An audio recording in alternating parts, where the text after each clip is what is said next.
It's a Twins Tuesday. The name of this song is Bitch. And that pretty sums up what's happening on the Twins world these days. Welcome back. We're live out here at the patio in Victoria, the fabulous Floyd's. And Brandon, what a different a week makes. Yeah, it has not Last been week, the number one Twins, the sun was shining, the deck was crowded, the beers were flowing. And now we're in, 2 rain delays out there in St. Louis, and we're behind. The Twins are. Yeah, top of the ninth. It's a bitch, is what the Stones would tell you. Tying run on second, but no, it's not been good. It's cloudy outside, and it's been cloudy with your local 9 here for the last week. Has not been pretty. Well, where do they stand right now? I know people listen to this podcast later, but as we're going, it's near the end of the game here, right? The tying run's on second. Eddie Rosario is up in the top of the ninth. So there's a heartbeat. 2 down. And we have a full team here now. Colin, the bartender, joined us last week. Colin, you're back? Yep, here to provide the local angle, talk some Twins, maybe talk a little bit about Floyd's as we get toward the end of the broadcast and just get everybody updated on what's going on. I know it's not quite as hopping as it was last week, Rusty. Last week we were here with a full crowd. Well, I will say right now, the deck is dominated by ladies. So if there's any guys out there just getting done with work. Here comes some more, another lady. Some beautiful scenery going on. Yeah. There is a happy hour at Floyd's, right? Absolutely. It's always happy when you're here. It's always happy, but it's extra happy until 6 o'clock tonight. So come in and get some domestic bottles or on happy hour rails. We've got a few beer specials going on, so it's still a great day for happy hour. And Brandon, we have the other Patrick back. You were across the border. You were in a different country last week. Yeah, doing a little Women's World Cup action with my wife and daughters, and so headed up for to Winnipeg. For work or enjoyment? Just fun. Yeah, we so rarely get to take a vacation together anymore with kids and schedules and all that. So we decided to make some room in the schedule and head on up to Winnipeg. Watched a couple soccer games, had a nice time. What was the highlight of a soccer for you? Well, it's weird. In 2 games, we saw 10 goals. There was a 3-3 draw between Sweden and Nigeria, and then we saw a 3-1 U.S. victory over Australia. So those same 4 teams got together on Friday and produced 2 goals in 2 games, and we saw 10 goals. So it was great. I say the highlight, though, is the Nigerian fans were awesome. They were a blast. They had their own. They made it feel like a real international event. They had maybe a back of about 50 people, but they had like 3 horns and a couple of drums, and they just played like background music the whole time. Was that stupid? What were those horns? There were no called? vuvuzelas. No. Did those go out of fashion? That was a South Africa thing. Yeah. Did that go out of fashion? Good. I think they've been banned. As they well should be. Oh, God. Yeah. Broadcaster's nightmare. Yeah, that was the worst. I'm glad to hear that. In fact, everyone here at Floyd's they're all happy to hear that. Listen to that. The crowd goes wild. All right, settle down. Settle down. No free beer this week. All right, so with the Twins, what are we thinking, Brandon? Is it that time where... Well, I mean, based on how they're playing and what we're seeing right here in front of us, Escobar 0-2 with a chance to tie it here. But, yeah, it's been a big-time struggle for them. They were in first place for a while and dropped... I think they've won 1 game since we last convened, maybe 2, and it's just been a struggle. That was a hell of a losing streak right now. I said that was because they're going to win now. Yeah, it's looking like we can add another number to that. Oh, really? Yeah, one win. One win since we were last here for last Tuesday. So, obviously, it's a struggle that they're going to have to dig out of, and they're kind of looking for answers right now. The Torrey Hunter tirade that we haven't really touched on didn't really get the desired effect that they were hoping for, and it's been a struggle. Do you think there was a desired effect? Because I think he just blew his temper. I think he lost his lid.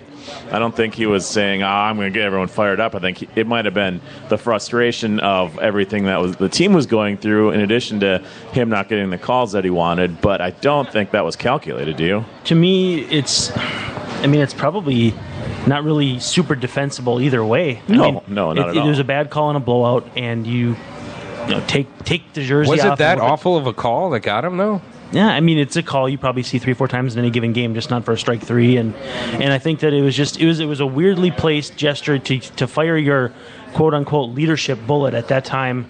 If that's what you're going to do as a leader, now maybe that wasn't it. Maybe he just lost it for one instance because he was just really upset for something completely unrelated to trying to be a vocal leader. But if he's doing that because he wants to set the tone or set kind of an established, this is how we're going to deal with adversity, that was a weird time to do it. The Twins were still something like 6-7 games over 500. It was a blowout at that situation, it was a pitch that was... Game was over, Yeah, I mean, it was off the plate, but it wasn't so bad that you needed to just go nuts. So it didn't make any sense to me. And clearly, whatever the intention seemed to be, it clearly hasn't resonated much. Right. It didn't have the desired effect the next day, hasn't had the desired effect as the weeks progressed. So whatever his intention was, I guess you can kind of look at it in hindsight and say it doesn't seem to be working. It was theatrical. I enjoyed looking at it. I was like, what the hell? I'd like to see that happen in golf. I want to see the golfers strip their stuff down. Tiger seems to be getting closer and closer. I just don't know. What the effect. I mean, I don't think it works in the big leagues because guys that aren't motivated in the big leagues just aren't there. Right. And so it's a fun rah-rah. If you look at the comments, and everybody says don't read the comments. If you look at the comments on Facebook and Twitter, the average Twins fan was good. Finally, someone showed a pulse, and it was like, I'd like to see Joe do that. Yeah, I love to see Joe. It's like that wouldn't be him. That'd be fake. No, it'd be people would see right people. through that. People would rather have fraudulent anger, and fake, phony angst than actual real. And it's just. Why do you think Nick Pinto is so popular? They loved his fake hustle. And let's be honest, they love fake why do you think everything. they pack the Target Center with wrestling? Well. And Torrey's the one guy in the team that we don't need to know that he has personality and that he has a temper. If like Brandon said, if this comes from somebody else, maybe there's a little bit more merit to it. But Torrey doesn't need to go out and show that he plays with emotion. It's a given. To me, leadership in baseball is not one thing here and one thing there. It's sort of a wave that just persists throughout the season. It doesn't come in certain incidents, and the leadership comes in little moments in the clubhouse. Maybe before a game when you pull aside a guy and take him under your wing and maybe explain something to him that happened the night before, or just you got somebody's back, but it's not a big explosive moment, and then somebody says, "Oh, hey, there's our leader. Let's follow him." Well, it's not exactly a leadership thing to do to get yourself suspended from the team for several games when you're kind of struggling. Is it 2 games? It was. He's already served it. Yeah. The biggest thing was. Yeah, that's one of like 3 guys that are actually swinging well right now, and that goes down to just Brian Dozier if you take him out because Trevor Plouffe's been struggling too. I mean, there's basically Dozier, Plouffe, Mauer, and Hunter that have swung at any point this year, and 2 of those 3 of these 4 guys are struggling as is. So if it was a calculated decision, it was poorly calculated. So are we at that point then? Well, I think Byron Buxton coming up, and that's something we're going to sound off on, I'm sure, extensively, suggests, one, they needed a guy to play center, but at the same time, they just needed to... They're trying to get a shot in the arm, and speed and defense from a guy whose bat will eventually play is the way to go. I mean, you saw on the triple, the speed is otherworldly. It's just unbelievable. And so they obviously were ready to go to Buxton relatively soon anyway, and this kind of forced their hand. But I think now, too, you could see Miguel Sano in the very near future, too, because that offense is just dreadful right now. Well, let's listen to it. This was the other night, his triple that he got. 1 and 2. Molina sitting inside. A drive to the gap. Let's watch him run. Forget where the ball went. Let's watch him run. It is incredible to watch him run, by the way. He looks like he's out of control when he's running. A little bit, yeah. He was a little out of balance there, it seems like. Yeah, his limbs are so long, I think, that it's harder to kind of get him in line. Appreciate great baseball. Does he? Yeah, I guess I haven't noticed other people run the way he runs. 12 triples. No, he's like a wild horse. The last real fast guy that they've had in that class, I think, is probably Gomez, and he's a little bit more muscular. He was a little bit more compact. I think about a guy like Guzman, and when he was in his peak, 2001, 2, 3, and he would hit a ball down the right field corner and just go, go, go. That was awesome to watch. But he was also a little shorter, a little more muscular, and little Pete Roses. Yeah, he kind of looked like a horse running, and Buxton looks like, I don't know what, a fawn, but running fast, a deer running super fast. I mean, he's just... And welcome to the big leagues. They're already on to him. He got thrown out today trying to steal a base. I heard that. You do got the 7-time gold-winning catcher there. Yeah. There's one guy that can maybe... that it was a immovable object and a unstoppable force. It was today with Molina behind the plate. They got Buxton at like a 10-7 from home to third, which is just a ridiculous pace, and he stumbled besides. So it's 90 yards, 2 left turns in under 11 seconds. That's unbelievable. I thought they had him on like a 9-8 from first to home on the day before when he scored the winning run. It was something like that. It was again ridiculous, and he let up at the end. He probably jogged the last 3 steps. How soon before Target Field starts this song? Well, yes, they call him the street. Look at that, fastest thing on Soon? Maybe tomorrow. That might be for Hunter if They're he gonna be keeps back. tearing his clothes off. Yeah, they're going to be back tomorrow, so who knows? Yeah. Will he be, Brandon, you think the Twins will feel the goodness from Byron? It'll start to happen. I mean, it's going to be a struggle for him with the bat initially. I don't think it's going to be a thing where there's a lot of polish there with his offensive approach, but he's going to hit ground balls and beat him to first, so he'll get some cheap singles that way. And when he's on, he's going to wreak havoc. He's going to play good center field defense, and you can get a ton of value out of that before you consider that he turns into a good hitter, which the eventual goal is. And the gap power, the interesting thing with him, I believe, is going to be that the triples are almost like Guzman going to come, because a lot of these balls they're not in the right field corner. They're not in the right field gap. The one he hit the other night was to left center. That's crazy. Which is typically not a place that you're going to hit triples to, but the speed's going to turn some of these doubles into triples, and maybe perhaps some of these singles into doubles. So there'll be some slugging percentage there. I don't see him hitting the ball over the fence much anytime soon, but he's definitely can get some extra bases. He'll probably hit an inside the park home run before he hits one over the fence. It would not surprise me. There's a fairly good chance. He almost ran into two players on that triple. Is that going to be an issue? Or the guy's going to try and crowd his baseline because he's swinging wide with his momentum. Yeah, I mean, if they do, that's their problem, not his. Yeah. As long as he doesn't get hurt. Oh, and Matt Adams, or it wasn't Adams. Now I think Mark Reynolds. Mark Reynolds takes up a fair amount of space in the base path there, but. Yeah, it's going to be interesting to see because, like Brandon said, he's going to provide a lot to you before he even polishes his swing. So that's the upside that you're going to see immediately.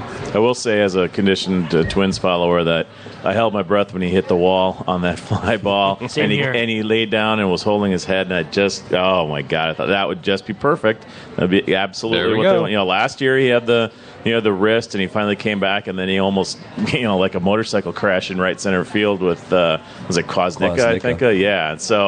Current St. Paul Saint Mike Kwasnicka. Is he? Atta baby. So, local. Yeah, so, I mean, just another injury would be, absolutely the way that things have gone for this club in the last 4 years. Line the pockets of another neurological surgeon here in the metro area. They've definitely been making their millions off Twins players, it seems like. Well, it would be nice to see a string of health and at least have a chance to show what these prospects can do.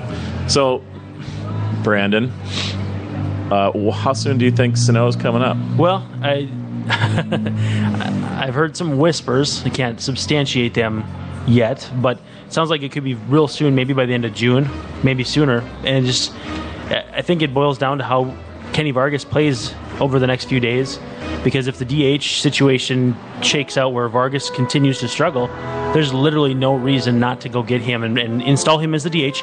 You're already batting Buxton ninth to take pressure off of him. You could ostensibly do the same thing with Sano as a DH, take some pressure off him and off the bat out of the gates and see what he can do. I mean, there's no telling what direction they'll go if they decide they need to get offense. Arcia is not hitting down a AAA. Pinto is injured, so if they got to make a move, that's it.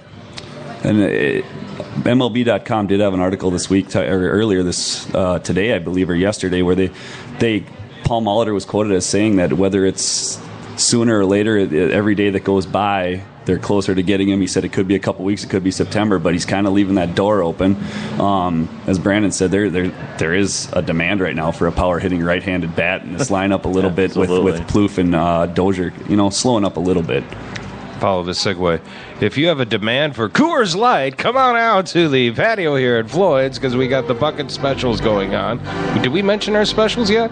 Colin, what are some of the specials out here at Floyd's? We've got all sorts going on. We've got a Pacifico and Line and Kugel Summer Shandy on tap, are both the beer of the month for the month of June, so they're $3.75 on tap. We got these buckets of Coors Light for $13, 5 beers in a big bucket with ice. They'll stay cold for you. You can sit and drink them for hours. So happy hour, we got domestic bottles are $2.75. Rail drinks are both also $2.75. So we got lots going on. And you have live music on Thursdays, live is that music right? will be here every day of the week. Tonight it's going to be the Michael Handler Trio out on the patio. He'll be here. I think he starts at 6 or 6:30, depending on what time he gets all set up. But we will have live music tonight. And he's a great band, so swing out and catch a piece of him if you can get out before 9 o'clock. Did you by chance see Don Shelby's band last weekend? I was out of town. I was up at the cabin. I heard nothing but wonderful things. Oh, good. Guess they had a pretty lively crowd in here on Saturday night. I know that I talked to some of the other bartenders, and it was very busy. So Old Don's multi-talented, clearly. Yes, that's right. Well, he's got to keep himself busy now that he's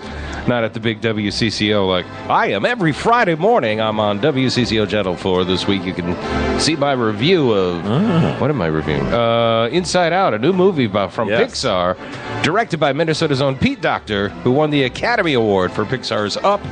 His first gig was as head animator for a little movie called Toys. Yeah, he did all right. Featuring the voice of Tom Hanks. Everyone loves Tom Hanks. Toy Story, right? Yeah. Toy Story. Yeah. What did I say? Toys? Toy Story. I was like, I think I heard it. Toy Story. Yeah, Toy Pixar. Story. And did all right in the box office, so I remember. And then correctly. he wrote and directed Monsters, Inc.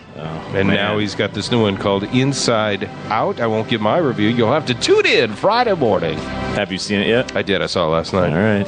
I'll get you after the podcast. I want to hear all about it. Here's one hint. You go to Rotten Tomatoes. Have you ever been there? I've heard They it compile scores all high. the reviews of the major reviewers, and 70% and up is considered good. This right now is tracking at 100% love for this Inside Great. Out. I've heard good things. There's a hint for how my review will go. I'll have to keep that on the radar. Yeah. So, how are we going to end this this losing skid we're on? Because the schedule is, we still got 2 more games with the Cardinals. Yeah, they're bringing the series to Target Field starting tomorrow. Byron Buxton, 3 o'clock press conference. So the local media that has not met him yet will get a chance to do that. Are you going to be there? Yeah, plan to. And so there'll be 2 games with St. Louis, and then the Cubs with newly promoted catcher Kyle Schwarber. Another big-time prospect will be in town. Is that a winnable? No, this is winnable, sure. But this is where this is where the rubber meets the road. Yeah. In theory, where the Twins basically can prove their mettle and whether or not they are legitimate, or whether or not they're a fluke that had a really nice stretch, which is, it's kind of closer to where I'm at on the where my needle is pointing, I guess. Well, when I was here 2 weeks ago, that was sort of the question that we were chewing over a little bit was, can we believe this? Are we buying or selling? Is this real? And, in the last 2 weeks, they've certainly come back to the pack. So is it a question of we're seeing more what the real Twins are like, or are they just in a bit of a slump here? They lost 2 or 3 to Milwaukee at home. Milwaukee is terrible. They got swept by the Royals. They lost 2 or 3 to Texas. They've now lost 2 straight to St. Louis. You got St. Louis, the Cubs, and then 3 with the White Sox at home. So after the Cubs, maybe you can catch a break. But who knows? Chris Sale's probably pitching one of those games. Well, and the other thing, too, with the White Sox, they're supposed to be better, too. So if there's any room for them to get better, they might be thinking they're going to beat up on the Twins as well. So the Twins might be the vulnerable one in the AL Central right now. So there's not going to be any gimmies. They did beat some pretty decent teams early in the season to get where they were. But it was so good while it lasted, wasn't it, everyone? Well, the pendulum is swinging both ways. When they're bad, they're really bad. When they're good, they're really good. And there hasn't been much middle of the road. They hadn't had a 3-game losing streak since the first week of the season. Now they've lost, 5 of the last 6 or 7 of the last 8? 7 of the last 8, yeah. So, it's you can be streaky and still be good. San Francisco last year had a 6-game losing streak, and then I think 2 or 3 5-game losing streaks, too. So, and those came in June, July, and August. It wasn't all isolated into one point of the season. It didn't all kind of stick together. It's just that when there's 162 games, you're going to have the ebbs and flows. This happens to be one of the bad ones. And they're doing it again this year. The Giants are. They're on a 4-game skid right now. Just looking up, they got swept at home by Arizona, and then they lost the first game to Seattle yesterday. So, other teams are having problems, too. It's not just the Twins. I think it's more noticeable because we have expectations now for the first time since 2010. I kept saying, just live for the moment. Enjoy it now. Enjoy this moment now. But, what are they, 3 games out then? Yeah, I didn't look at the standings really when they were winning, and I'm not going to look at them now. Usually I make a point of not even considering the standings till the All-Star break because, it is what it is. We have people joining the crowd here. Here, let's shove a mic toward you. Yeah, let's put them on the... Come on over here. Okay, steal Patrick's mic here. First of all, who are you? My name's Jason. Jason, into the mic. My name's Jason. Yeah, and you had a comment? Yeah, my friend... Talking to that bad boy. Friend of mine, he's a huge St. Louis Cardinal fan. Boo. Boo, right? Yeah, boo his. Joel B. I'll just call him Joel B. Well, he sucks. Well, anyway, he goes, I guess got a text from me. He goes, can you say sweep? I go, that's only 2 out of 4. All the Twins did is sweep all the riffraff out of St. Louis. There you go. Well, you want a free delicious Coors Light for joining the show? There you go. That's how we roll here on the Twins Tuesday at Floyd's. Thank you. Yeah. What are the chances? Yeah, it can't be a sweep. Well, no. Well, I think they are officially calling it a 4-game series. It's just half there and half here. Home and home. Yeah, I think for all intents and purposes, that's how it'll be considered. If people start talking about it, obviously you hope that the Twins don't get swept off their feet in a 4-gamer, especially at this point with how many losses they've got in the last week, 10 days. That makes you wonder how they'll recover from that, because there's just no lineup balance right now. The pitching staff has been okay, but they're just not clicking. When they pitch well, the offense is doing nothing, and the bullpen at times has had some hiccups. It's still, again, a bullpen that you just got to kind of piece together because there's no real horses out there, and it's a 13-man staff too. I mean, it's just there's so many weird things going on with this team. They wrote out the hot streak with the guys they were kind of plugging and playing. Shane Robinson here and Eddie Rosario batting second. Doing some kind of unconventional things. But I don't know. I don't think you can sit on it too much longer with a 5 through 9 of the order with Kurt Suzuki and Eduardo Escobar and Eduardo Nunez, who's decidedly more mortal than he was early in the season. You gotta make something happen. I mean, you're not gonna make a rash or crazy trade to try stay in the race, but you gotta arrange your guys in an order that's gonna at least give you a chance to see what you got. And I think that time is coming pretty quickly here. Well, and I think best case scenario as you're looking at it right now is you hope that the pitching continues to pitch a little bit better than we thought they were heading into the season. They're still getting relatively effective starting pitching.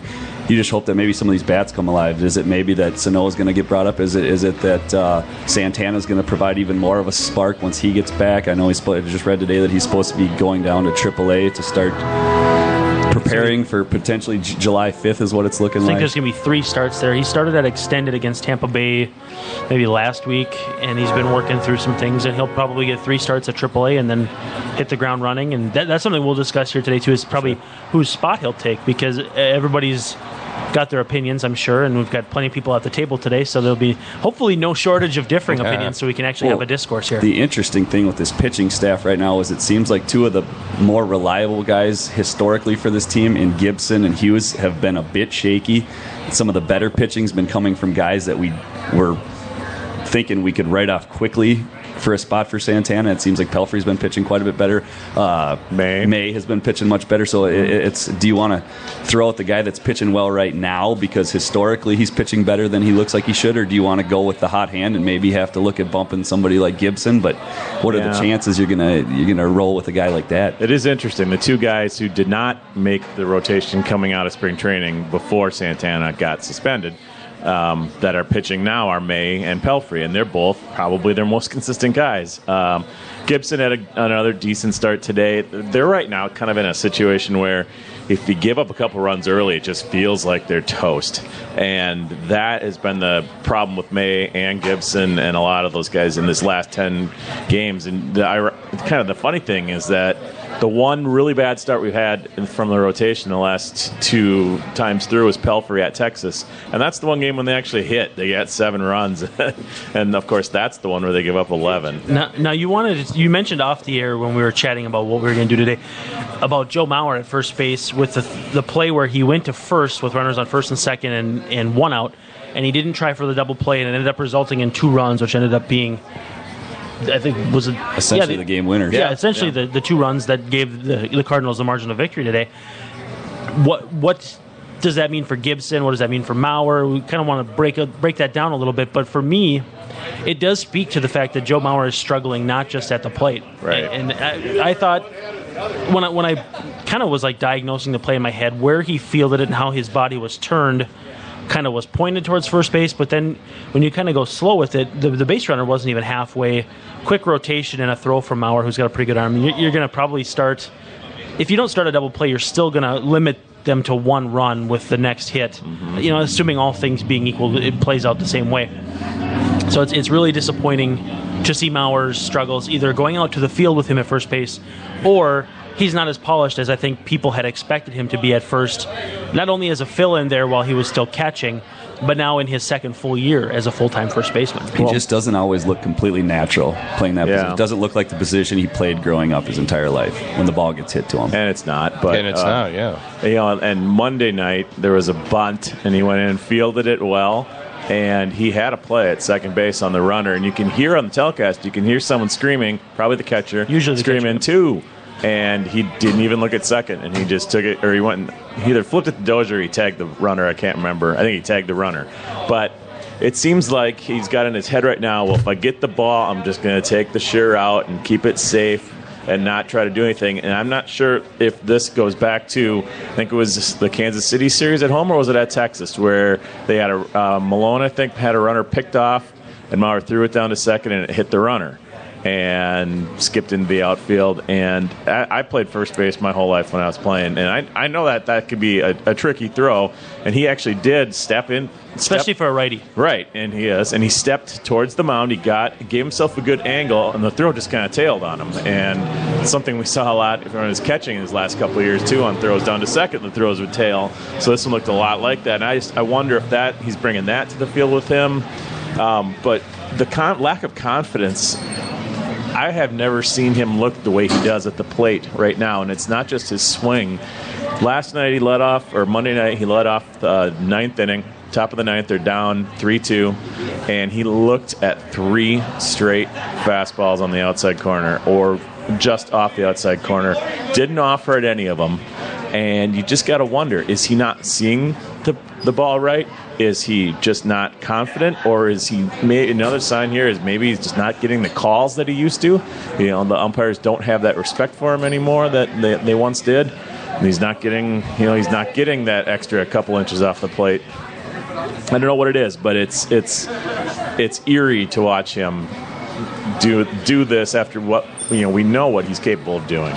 Well, for me, I'm seeing him spoil pitches he usually drives. And I think that's a reaction thing. And I think a reaction thing can tie back to a concussion and the brain and how long it took, for instance, Justin Morneau to come back and have the good season he did last year. I think the other thing you have to think about with Morneau is he's playing at Coors last year, so there's obviously a better hitting environment, so he's going to maybe make more with the balls he puts in play. But for me, the place I struggle with Mauer is he was so good when he came back from the injury last year. I'm not talking about the concussion, but the oblique in, I want to say, August. He was basically just like Joe Mauer for that 6 or 8 week stretch when he came off the disabled list. And so you started thinking, okay, maybe he can be just about what he used to be. And maybe he needed that time off, and it helped him with not only the oblique, but maybe working through some post-concussive stuff. The issue with concussions is that no 2 concussions are the same. So you just kind of throw your hands up and just try to guess, and that's not really productive either. But I had hoped between that time off and between another off season of hopefully his regular training, this would be back to somewhat vintage Joe Mauer, and that's just not the case right now. Well, and speaking on Joe, as is expected, the local media is starting to speculate as to whether or not does he have another one of these nagging minor injuries that turns into a more serious injury that we don't hear about until 2 months after it originally happened. Is it something along those lines? Is the bat speed? Like you said, he's spoiling pitches that he used to drive. Pitchers are leaving balls up in the zone, and he's fouling them off rather than putting them in a gap. It makes you wonder if there isn't something there.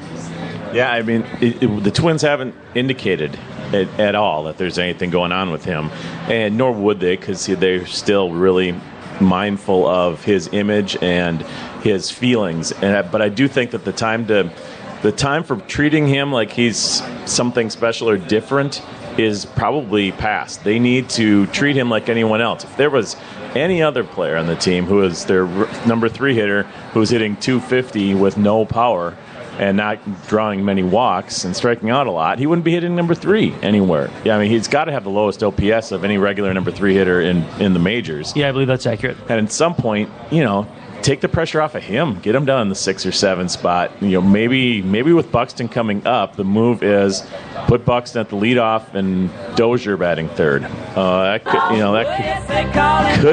could be the way to go. I know it'd be nice to see Buxton get on base a few more times before they put him in a little more of a high profile spot. But at the same time, you're leadoff hitter the first time or the first inning, and that's it.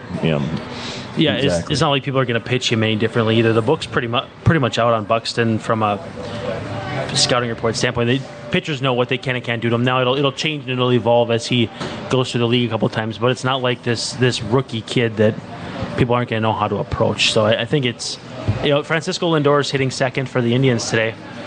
There's no reason Buxton, who's a much more accomplished prospect and a better hitter, Lindor's value is going to be more in fielding. I can't see why Buxton can't do something higher in the order than ninth. I mean, it's understandably that they're going to protect him for a little bit, but I don't think it's going to be much longer. Especially on a team that was a week and a half ago in first place in the division and still has. It's not. We may be getting ahead of ourselves and acting like the sky is falling, but the time is now. Mm-hmm. So if you think this kid can give you a jolt, let's do it. Yeah, what a difference a week makes. Well, we are out here at the deck out here at Floyd's, and people are strolling in. It's still, it's not the sunshine and roses that it was last week, but it is nice out here. There's beer specials. You're listening to the one and only Don Shelby.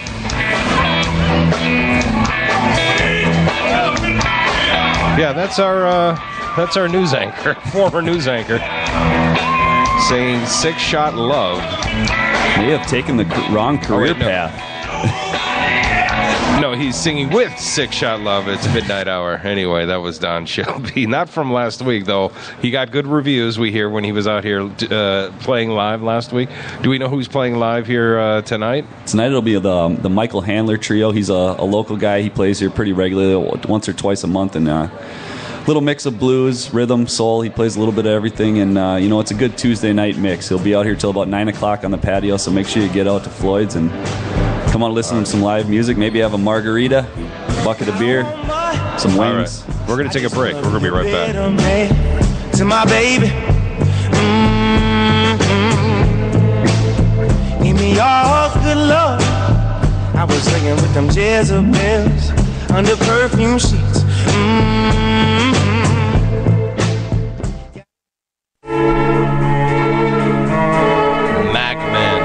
Don't let your computer problems drive you mad. We are MacMen, Minnesota's premier tech consultants and problem solvers for Macs, mobile devices, troubleshooting, training, and much more.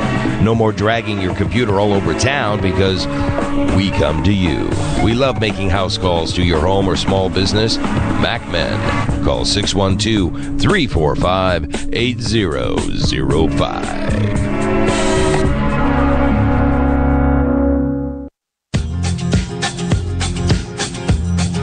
The Alive and Social Network is alive and growing. From the best in sports, music, movies, and beer, Alive and Social is what all the cool kids click on. Featuring characters like radio rebel Jeff Dubay, Star Tribune pundit Jim Souhan, Unfiltered, and television veteran and handsome man Rusty Gatenby. You can also taste the Minnesota Pubcast with Jason and Molly. Join the band with live band karaoke night from legendary O'Gara's in St. Paul and the live music showcase from Shamrocks. Yes, Alive and Social Network does indeed rock and roll. The Jeff DeBay Show, Jim Souhan Unfiltered, the Rusty Gatenby Review, the Minnesota Pubcast with Jason and Molly, live band karaoke, and Shamrock's live music showcase. Join the fun. Be alive and social with the Alive and Social Network.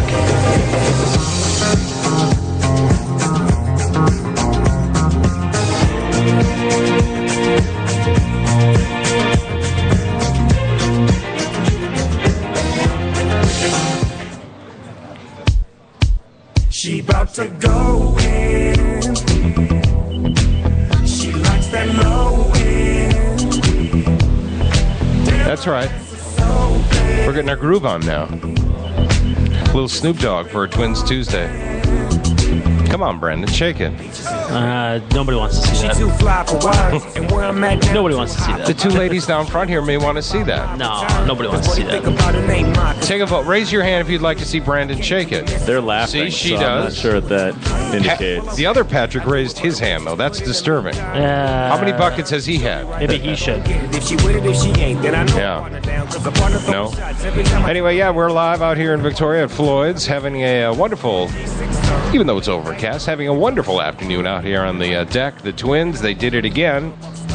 They lost again, and we're going to figure out why. We're going to correct this. We're going to fix this thing, because we're not done. It ain't over till I say it's over. Was it over when the Germans bombed Pearl Harbor? No. Germany?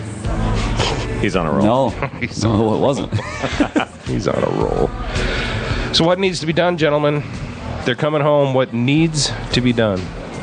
They need to hit better.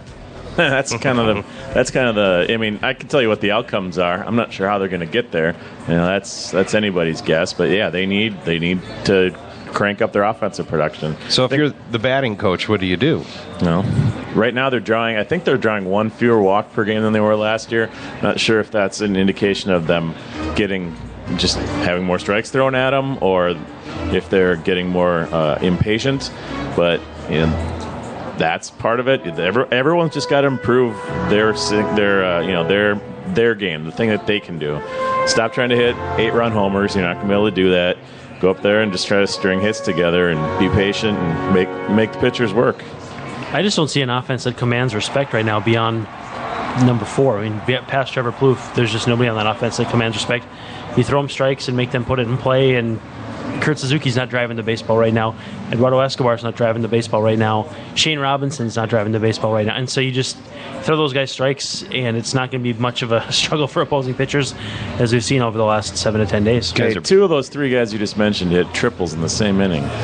And only the Twins could have 3 triples in the same inning and score 1 run. That's classic. That's serendipitous. That's a record, isn't it? It should be. Yeah. No, it's happened before. I don't have the numbers in front of me. It has happened before, but it's very rare. A couple times in Major League Baseball history. Yeah, so run that down again. How did they do that? They had a lead. Let's see. They had a triple by, I think Nunez was first, and then Robinson tripled him home, and then Robinson got picked off. So that's 2 triples and 1 run, and then with the bases empty, Escobar tripled. I think I have the order correct. But anyway, it was a triple, and then another triple, then picked off, and then another triple. Way to go. Yeah, that was crazy. Fantastic. Well, if you're going to lose, make it interesting, I guess. Yeah, like the 90 Twins where they had 2 triple plays in the same game against the same triple plays against the Red Sox. Had 2-5-4-3 triple plays in the same game. They still lost, and that 90 team was kind of a disaster. But they were interesting. Yeah. Well, we're not. Are we headed to disaster then? You guys are just bumming me out here. Well, what would a disaster? Let's take it back to April 1st. What would you have said a disaster is for this team, and what would you have said is an okay result? 100 losses, and where they're at now would have been an okay. Where they're at now would have been a fine result. I think they're 4 games over 500 as of this second, 34 and 30. So to be 4 games over 500 at this point, you keep coming back to that. Well, yeah, they'd be fine with that if in a vacuum or in a nutshell, not knowing context. Well, when the context is that you've lost 7 of the last 8. You were 11 over at one point, not long ago. Yeah, the sky's falling at that point. This team reminds me a lot of the 2001 team. It was Tom Kelly's last year managing. They were just starting to get a lot of those prospects up. You had Hunter, you had Jock Jones, you had Minkiewicz, Rivas, Guzman, and Koski. And that team started off the year on a tear. That was the year that we actually had Minkiewicz 400 watch. He ended up hitting 301 after hitting like 389, I think, in July. That's right. And that team ended up going, I believe, like 80 and 82, something like that. They were 85 and 77. 85. It missed the playoffs very narrowly, but laid the foundation for a young team that would the next 3 years go on to win the division. Like I said, that was Tom Kelly's last year. They missed the playoffs, and the very next year, Ron Gardenhire takes over, wins the division his first year. And that's kind of what this reminds me of, a team in transition, but who has maybe enough talent to stay competitive. Yeah, and that was Cleveland's last gasp, too, that 2001 year. I think that was their last, the Hargrove teams, that was their last division title. I think Hargrove got fired after that year because I think they won 90-some-odd games and got to the playoffs and lost, and they fired him. Yeah. And they'd take that back again, I suppose. Yeah. 90-some wins. Yeah. But, yeah, going into this year, I think I set my expectation level pretty low. I thought I was feeling optimistic and saying they might win 75 games. So, right now they're on, if they finish the year 4 over 500, that's 83 wins. That would be amazing. But, again, as Brandon said, you got to look at the context. In the 7 of the last 8, it feels, I hate to say it, but that feels a little bit more like the team that I expected than the team that was 11 games over. And as they were going on this hot tear, I mean, the fan in you wants you to believe that this is how good this team is. There was part of me that exactly, and I did was too. All set, and especially the way they were winning. But there was part of me also going that this probably is mirage more than reality. I guess I just, at the very least, hope that they could drag it out through July and August and be competitive. You hope that this trend that they've been on the last week and a half or 2 weeks isn't as bad as it's going to be. That maybe they can at least play 500 ball the rest of the way. So the latest Fangraphs update projects a 79 and 83. I think that would be pretty disappointing. That's right 4 now, games under 500. Yeah. While they're 4 over. So, I mean, that's an 8-game slide the rest of the way. So definitely, decidedly not playing 500, but well under 500. That's including bringing on Sano. That's including, ostensibly Santana. Bringing back Santana. That's shuffling the deck chairs a little bit with the bullpen. That's not good. There's just not a big belief in the projection systems. Paul and Molitor will not let that happen. I don't think he's got much of a choice unless he's going to step in and hit himself. He doesn't have control over who's going to be catcher for this team, so he's stuck with either Suzuki's 220 batting average or Herman's 190 batting average. He doesn't have control over his first baseman hitting a 650 OPS and no power, and he's just having a career worst year. It's up to the players. So, how old is Mauer now? 32. I don't know if I said that into the mic. 32 though. He just turned 32 in April. He's actually like a few days older or younger than Miguel Cabrera, born the same year. So it's fun to watch the career trajectories of those two guys. Kind of disappointing actually if you're a Twins fan, but that's how it goes. But not, certainly not past his past technically his prime years, but not past his prime to the point where you can't expect anything from him anymore. And he also has 10 years of catching on his legs, and that's going to catch up with you faster than playing. There's a point of no return on everyone's knees, and I don't know if he crossed that or not, or if it's the head situation, and whether or not Joe has the answers he's not telling. And I don't blame him for that, because there's a lot to be gained or lost from doing that. But at the same time, I'm sure the Twins are seeking desperately answers for that. And I think, there's a lot of calls on Twitter, even just today. The game's only been done for 10, 15 minutes, but move him down on the order, move him down on the order. He's still taking better at bats than Kurt Suzuki. He's still taking better at bats than guys beneath him. The results aren't there. He's hitting ground balls straight to the second baseman. That's what's disappointing about the rest of that offense. That's still preferable to what some of the other guys are doing. Danny Santana was just taking non-competitive at-bats. And so a Joe Mauer, who's a shell of his former self, probably still right now deserves to hit in the upper half of that batting order, which is a pretty telling statement on where that offense is right now. A bit of an indictment on the middle of that batting order as it is right now. That Joe Mauer is really pretty much is your best option right there, at least going off what they have done historically. Right, he's still not a good option at a 3-hole. I would still move him down, and I would try Dozier in the 3-hole. Right. I think he's your best hitter right now. Oh, sure, but then is Mauer batting 5th? I'd put him 6, 7 even. But then I know you're putting someone who's probably potentially weaker above him, but I look at the guy mentally, and he's just not there. Looking at pitches that he should be driving, fouling off pitches that he should be driving, looking at pitches he should be fouling off. He's not there, and it's dragging the whole team down. For me, then it becomes a disabled list situation where, if that's the case, but then what is his injury? They can't just say phantom injury. They can't just say a mental break, 15-day mental break. They've already used the bilateral leg weakness, so that card's been played. Well, no. Has anyone ever done that? By the way, done a mental? I'm just screwed up. I need to chill. I remember Pete Harnish. Remember that guy? Pete right-handed pitcher for the Astros. He took a break when he quit chewing, and he was so messed up mentally that he needed a break, and he was either on the DL or like the 60-day list. He's like, I'm detoxing from tobacco. Kind of, yeah. Dontrell Willis comes to mind a little bit. I know he had some exterior things, some physical things going on, but they also did. It was kind of a known fact, wasn't it, that he was having mental problems on the mound, lack of confidence, for lack of a better term. Yeah, that's like the yips, I guess. Right. Who's had the most Steve Blast mental issues in baseball? Who jumps to mind? Who are the crazy mofos? I mean, what are we kind of going into a gray area here? I'm drawing a blank on the guy that played with Ted Williams that wrote the book about his Jimmy Pearsall. Jimmy Pearsall. That's got to be the one that's. Is that Pierce strikes out. That's got to be. He's got to take the cake for the most interesting mental baseball story. Probably. It's if you consider Tourette's a mental or a physical ailment, but Jim Eisenreich's career almost ended before he could get started. it was so hard on him, but he eventually was able to I would put that figure more it in the out. physical category. I'm Yeah. talking about psyche. Well, I'm talking about Albert crazy. Bell was crazy. He was just Albert flat Bell was nuts, just yeah. insane. Didn't affect him though, did it? He chased kids that were trick or treating. I think they egged his house. He chased them down with like a his SUV. He threw baseballs with at his, fans with in his the crowd. SUV. Okay, now that's a problem. Vince Coleman threw a firecracker into a crowd. He was just a creep. Yeah, he was just a That's bad all. guy. Wait, what? Back up. That was in like 90. Lit a firecracker and threw it in the When he crowd. was- yeah, just when for he was at the fun? Mets. Yeah, it just for fun. 94, and it landed next to like a 3-year-old girl and just blew up in her face. I Well, mean, did she make a face at him? But prior, was there a reason for this? She questioned his OPS, Ah, and see?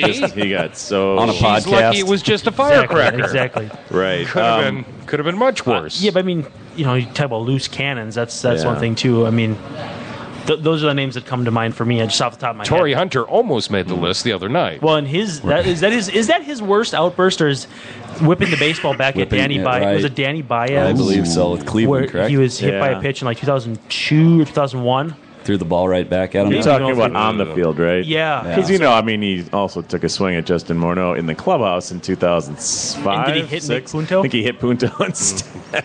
Well, it's I think one a of lot of those people- fights. I think a lot of it was Punto's hardest hit. Fights of are them all. never like they look at Hollywood. Fights in reality are so much more stupid. Minnesota is Hollywood fast becoming fights. the land of people that superstars fight. We've got Garnett Nothing wrong with punching that. guys. We got Hey, Dan Gladden and makes was it interesting. Lombardosi. Actually, it's stars fighting with guys who are way beneath him. Yeah, That's true. that's awesome. Because what was Garnett? Rick Rickard? Rick Rickard, Rickard. Wally. Pride of He Duluth punched East. Wally. Yeah, Rick Rickard was owning him in practice, and so he just socked him. Oh, like, man. really? Or Francisco Garnett was the king of the petty, like Francisco Yes. Elson, where he like Is that the guy from the Nuggets? no, that was maybe it was the Nuggets. Yeah, he'd been with the Spurs too. Yeah, the tall guy, and it just kind of like, I think he like kind of hit him right in the Nuggets. Yeah, Oh. right, yeah, exactly. Yeah. And there was just a weird thing with Garnett too. It was just kind of petty with guys way beneath his stature. Right, yeah. It was just weird. Who was the pitcher who took LSD and threw a no-hitter? Doc Ellis. Yeah. Now that's kind I of believe crazy. is it a 30 or for 30 or Yes. it's another documentary of some 60, sort where they talk E60 about maybe? E60 it might have been Okay. where they talked about that. That sounds like crazy behavior. MLB confiscated that footage. I believe they won't permit anybody to Really? watch it. I've got that documentary loaded up in my Netflix queue, and I've Yeah, been that- meaning to watch Yeah, it. that might be It's supposed to be tonight. great. Maybe tonight. That sounds like we a just good one. passed the anniversary of it too. It was 71, so it was just like 30, I don't know. It was like the 44 years? 44 years. I almost like said this week. 34. Someone wrote a song about that, right? I think there's a song about it. What, Doc Anyway. Ellis? If not, they yeah, should. I think you're right. I'm trying to think of Todd who. Snyder may have done one. I don't know. Yeah. No, But he was- there's a documentary. I yes. want to see that. Yeah, check Netflix. So if the footage is not released, how do they fill the documentary? Just with anecdotes and interviews? I Probably, believe so, yeah, yeah. because he's not Footage with- of other He's no games. longer with us, is he? I don't think Doc's around anymore. So, And if Such he a is, does he weird know he's story. around? Yeah. Died in 2008. okay, so they probably wouldn't have much, involvement with him. But yeah, it's a fascinating story. And then you got Willie Mays Aikens, who hit a home run in the World Series in 1980 when he was stoned to the producer's belt, as Bill Murray would say. Yeah, he was. I think he was high on cocaine. Actually, he said. But That was the 80s, so it was. So the Grabbing. late 70s, early 80s were something else, man. The pre-steroid era when the, Yeah. the drugs of choice were ruled. A little harder, yeah. So I mean, you had that. There's a long history of guys who've been not quite 100% there mentally. But getting back to the point there, Mauer, Wait, can hold they on, hold just? on. what happened to Wait, us? hold I think on. We, I know. we That was derailed a- worse than Mauer. That was a rabbit tangent. hole. Nothing wrong with definition. rabbit holes. I want to go a little deeper. Listen to this song. Here it is. I was right. Todd Snyder. Doc Ellis didn't think he was pitching that day back in 1970 when he and his wife took a trip to the ballpark a little bit differently.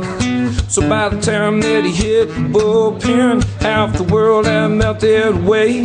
Now that's about the time Coach Murtaugh came and said, Doc, your pitch today. But taking the mound, the ground turned into the icing on birthday cake. That leadoff man came up and turned into a dancing rattlesnake. That crowd tracked back and forth in waves of color underneath the sun. That ball turned into a silver bullet, his arm into a gun. Now that's a song, all right? That's a song. I can respect that. That's well crafted. That's Very not, well. That's not some kind of like Prince baseball song where it's just real cheesy. Like that's well done. Very well. What year was that song released? Do you have the information? I am not familiar with I it. love Where was this on the Todd Billboard Snyder. charts? It's an older song. This is from him and Steamboat, a live version of it. But just Google Todd Snyder. I'll have to look it up. That's a great song, that just was from the something little else. bit I heard. Anyway. There's like maybe 2009. Rabbit holes are good, Patrick. Yes, Go they down are. the rabbit hole. Hold my hand. Watch out for the Cheshire Cat, though.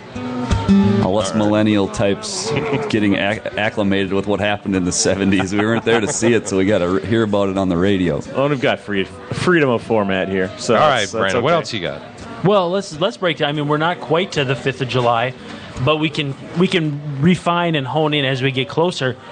Who gets the boot for Irvin Santana when they bring him back? He's got 3 starts at AAA Rochester. I believe Patrick is wanting to throw his hat in the ring with his answer first, and if he steals my answer, he will not be welcome back. Sorry, it's the lefty. It's going to be Tommy Malone, I think. Well, just because let's assume Nolasco has a chance to be healthy too. Then what do you say?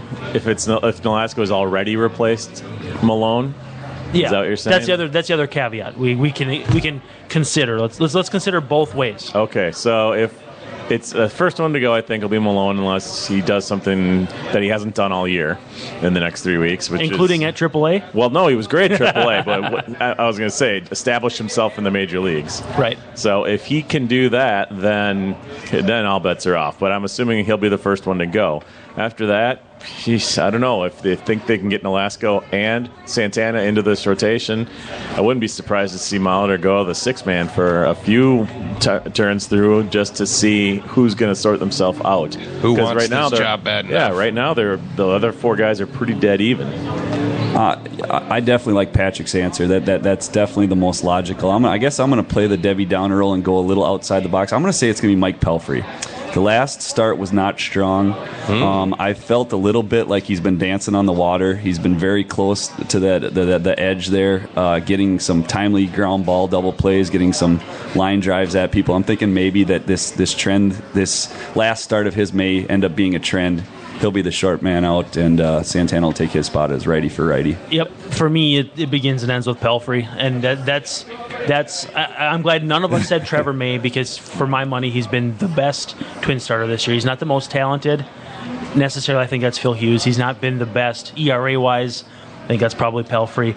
But for what May brings to the table in peripherals, for how he has grown, and not only the fact that he's grown, but that he was not even an opening day rotation guy, and he was behind Pelfrey. I mean, behind Pelfrey besides. So if Santana had not gotten hurt, this would have been like the number 7, or not hurt, suspended, excuse me. He'd have been like the number 7 starter. So to see May take this job and run with it is great. So to come full circle, it's Pelfrey for me. He's a free agent at the end of the year. You know, you could probably send Nolasco out to the pen to get him quote unquote right, but he wasn't pitching poorly before the injury either. I think, Pelfrey's stuff plays up in the bullpen better than anybody else's. Ricky Nolasco, I don't see a guy there that's going to be awesome in the bullpen. Tommy Malone, they've already had the chance to put in the bullpen and didn't. Pelfrey was hitting 95 at the beginning of the year. You put him in the bullpen, he plays up to 96, 97, like freaking Liam Hendricks is doing for the Blue Jays right now. And you say, throw the fastball, throw the splitter, and just go to work. And you've got actually probably your new 8th inning guy. He might be better than Casey Fiend, honestly, because Fiend's got the cutter, but other than that, he's not striking a lot of guys out either, like you might expect an 8th inning guy to do. I think you could have a revelation in Pelfrey out of the bullpen. I've been saying this for 2 years. People have called me crazy. You're crazy. I want to see that's. Beat goes on. I want to see it happen. And yet, you know what? It looked like he was about to embrace that role when the season started. Yep. He had the little brush pushback when he was put in the bullpen, and then he had one outing in the bullpen in the minor or in spring training, and he's like, this wasn't so bad.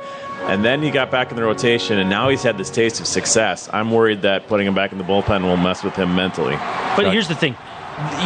For him, the issue is starters get paid more than relievers, and that he's going to get paid this offseason in some respect. What career path is going to extend his career longer? being a really good reliever, potentially really good reliever, or a number 5 starter in the mold of like a Joe Saunders or a Kyle Kendrick, Kevin Correa, the guys that are kicking around. Correa just signed with the Phillies. Oh my God. Yeah. He's still kicking around, but what is going to extend his career and keep him on the forefront? Do you want to be a number 5 starter that people are like hands off of, or do you want to be a fire-throwing reliever that maybe 10 teams are interested in the offseason and you can make them bid against each other? I don't know. What would you be, Brandon? I would be a reliever, 100%. Well, I'm a reliever. Look at it this way. If Wade Davis had been on the market, because I don't think he was this year, right? No, he actually signed one of those deals that Tampa Bay is well known for with the 4 options and all that stuff. So he's got like $8 million this year and then next year like $9 million. I think one more year. But it's... Of course, he signed that as a starting starter. pitcher. So that's the other thing. That's the other But, if he had been on the market going into last year or off-season, what do you think the market would have been for him? Probably about that. $8 million a year, 3 years. Setup man, or would somebody have gone after him as a closer? I mean, what the Yankees did with Andrew Miller and Dylan Betances is probably a blueprint for a lot of other teams. You just load up on late inning guys. For me, somebody would have considered Wade Davis a closer for sure. I mean, they got Greg Holland, and when Holland was hurt, was Davis closing for them? Yep. So, I mean, somebody's going to consider him a closer. Holland... And he's got the stuff for it. Yeah, he absolutely does. I think the luxury there is you can dispatch him whenever things get dicey. The 9th inning guy comes in with a clean slate every single time, unless you're using him like Molitor has with Perkins a couple times in the 8th inning, where you got to have the stuff to get out of those jams. But I don't know. I think I'd want to be a closer. Yeah. You start with clean inning, sometimes a 3-run lead. And to Brandon's point, as far as Pelfrey goes, he's never been consistent enough in his life to be a safe, or healthy enough for that matter, either to be a safe 5th man in a rotation. Well, not since Wichita. He's always going to be looking over his shoulder at the prospect coming up, the guy that's pitching well in the minors. He just doesn't seem like a guy that's ever going to stick in a rotation. So why not, like he said, embrace that 8th inning role where you can make a lot of money in the major leagues. Hey, Colin, late 30s. I got a question for you. What's on the grill? Wings. You got the grill fired up now here at Floyd's out on the patio. We Grilled got the chicken nice wings tonight. grilled chicken wings. We got Justin over there cooking. He is the grill master here at Floyd's. Nobody does it better. He usually makes up a few different kinds of sauce. He'll probably have like a tangy buffalo. For the grill lineup, he's top of the order? The best. He's on the top of the order. He's the Byron Buxton. He said there's mango habanero this week. Mango habanero. I saw him mixing it up. It looks impressive. He's not a Byron Buxton. I would say right now he's kind of like a Brian Dozier. He can hit it out of the park when you really don't expect it. He probably should be batting third, but he's leading off for us. He almost pulled a Torrey Hunter on you, though. He was about to take his shirt off. He's done it many times. He's thrown the ball back at me as well, too. All crazy. Chicken wing, but... It's Twins Tuesday. We're out here every Tuesday at Floyd's. We're getting close to wrapping things up, but they don't stop out here at Floyd's. Live music about to take over the stage here. We want to thank all the ladies who showed up for the show. Again, guys, I think the ladies dominated the patio today. Anyway, I think they got their eyes on Justin. Let's forecast. Let's go out a week. Let's forecast what's going to happen here this next week. What games are we going to win? What games are the Twins, not me, what games are the Twins going to win? Flip a coin. Who knows? I mean, I have to look at pitching matchups to see at least who have the best odds are. Tomorrow is Malone and Martinez. Not good for the Twins. Not good there. Carlos Martinez has allowed 0 extra base hits in his last 4 or 5 starts, if I remember correctly. Damn it. I mean, he's been just unbelievable. Those guys have all stepped up since Wainwright got hurt. The Cubs are coming to town. They'll have probably Arrieta going one of those games. He's one of their best guys. John Lester, probably get him. And that offense just doesn't quit. I mean, it's got a bunch of good young kids. Lester set as of right now to pitch Saturday against Trevor May, which could be a pretty... that'll be one I'll be watching. Could be fun, yeah. And then Friday, it's looking like maybe you're going to have Hughes and Hendricks. Okay. So I think our pitching staff probably is lining up about as well as it could against Chicago, but they've got guys that can hit the ball. Especially Schwarber. We were talking about him. He's going to DH for them. He's a masher, too. They've got non-stop hitters coming up through that system. So if they win half these games, we're talking next Tuesday when we get together. Yeah, if they're that's 500. A moral victory. Yes. Yeah, absolutely. Yes. Yeah, we'll take that. Yep. I got a feeling next week about this time, I got a feeling the Sano discussion is going to be heating up. Especially if it goes the way we're expecting it, there's going to just be more calls for get this power bat in the lineup. Coming back for the DH, and if Kenny Vargas continues to have a rough stretch, there's no reason you don't go do that. He's a 40-man guy, so you don't have to make any moves for him. I see with Vargas, I see a guy whose hands are not going through the zone quickly. He looks like he's wrapping the bat kind of funny, and he's just not making consistent enough contact to be your DH or your number 5 hitter. Well, let's go around the horn. Brandon, where can people check in with you and get a hold of you? And at Brandon_Warren on Twitter. Pretty much everything resonates out of there, as I'm sure Patrick can attest to. I can attest to that. Yep, so, and a lot of other dumb stuff too. So follow for the content, stick around for the hot takes. And if they want a mean drink, Colin, where can they get a hold of you? Swing into Floyd's here any night of the week. Like I said, we're getting to that time of year where it's a great time if you want to just come out and chill on the patio. I think the weather's supposed to be pretty good all week for the most part. Come out and see us. We're glad to have you, and we really appreciate having the show here. Patrick? Hit me up at Donnelly612 on Twitter. I'd love to hear from you. How do you spell your last name? Donnelly. All right, man, it's been a bitch. The Twins, they got just like every Minnesota team, it seems. They get you going, and then you get a nice cold slap of reality, right? Hopefully next week we'll be a little more optimistic at this point. I don't know. Let's hope so. All right, how about this? How about we're halfway, we're almost done with the Todd Snyder song. We're going to go out with the end of his song about Doc Ellis pitching on LSD. Here's how it wraps up. Bottom of the 8 was up 2-0, and they still hadn't got any hit. With 1 hour left to go in the game, battle looked like a baby child. That birthday cake was shaking down waves, the color was going wild.